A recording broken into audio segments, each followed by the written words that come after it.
No, I'm not a robot. Phew. How many times have I got this question this week? Are you a robot? You're not a robot. Every website I go in, prove to me. Press on this motorbike, press on this traffic light, press on this mice.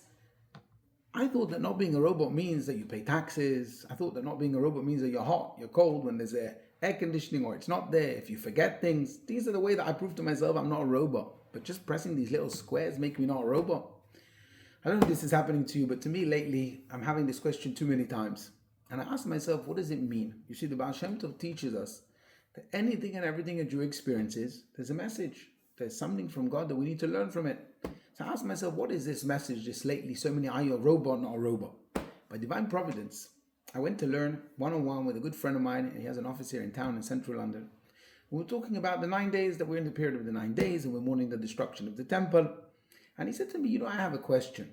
He said, how does it make sense that God really exists? And we read about all the miracles that happened in the temple, the 10 miracles. We read about the splitting of the sea. He said, this is all true. Why don't we experience it? Our time, our generation. How come we never seen God? How come we don't feel God? And I think perhaps the answer is, or at least one of the answers, is that we want to prove to Hashem, or Hashem wants us to prove to ourselves that we're not a robot. What do I mean? You see, in temple times, there was constant miracles. When we had prophets, we had the feeling of godliness so vivid and so strong. It wasn't really a proof that we were connected to Hashem, we're doing Torah mitzvot because we really felt it.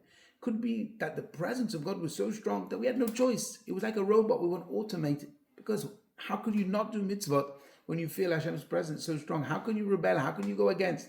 Most Jews did what was needed because they felt the awe of God. But now, 2,000 years of exile, and still we're steadfast connected to God. We're still doing mitzvot. We're still studying Torah. We still believe in such a strong heart. That's a proof that we're not a robot. We're not doing it just automated, but we're doing it because we really believe, we really care, we're really connected.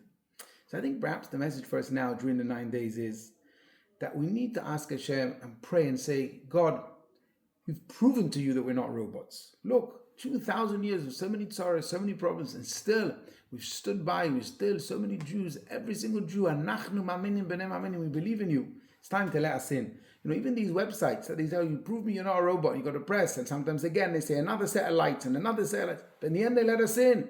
Hashem, it's time to let us in to the third temple, to the times of Mashiach. We've proven for so many years that we're not robots, we're not just doing this because we have to do it, or because we have no choice, or because we don't know anything different, but we do it because we care, because we love you, because we're connected, and because we believe in you. It's time. Bring Mashiach. So please God, this Tisha B'Av, we won't be sitting on the floor. We'll actually be in the third temple together with Mashiach, because every single one of the Jews around the world will prove that he's not a robot, because he really connects to Hashem, really believes in Hashem. May we all meet and greet each other in the third temple this Tisha B'Av. Wishing you Shabbat Shalom.